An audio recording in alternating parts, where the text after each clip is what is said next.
who we believe know what they are doing and will abide by the positions that have been taken or decisions or directives of the coalition.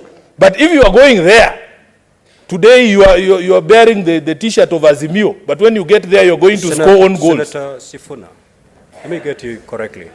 Yes? Are you saying that the senators who've been nominated from the opposition side to this committee will take directions from Mr. Speaker, from the coalition? The concept of whipping in any parliament in the world, you second members to a committee to represent you there. They are representative of the coalition. So you cannot go there if you do not represent us. What are you doing there? You cannot go there to represent yourself. And the minority side is known, Mr. Speaker.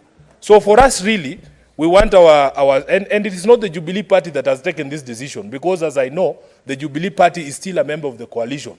Individual members of the party have chosen that they are no longer comfortable in the coalition. And these are matters that have been prosecuted in the public. So, Mr. Speaker, please, let the majority leader finish moving the motion. Let us give contributions. If you are rejecting the whole committee, that's what the rules say. You can reject, you can vote to reject the whole committee. But we cannot be stuck here every day fighting internal wars about people who have decided openly as adults to leave the coalition. Senator Boni. Senator Boni. Thank you, Mr. Speaker. Mr. Speaker, the issue raised goes beyond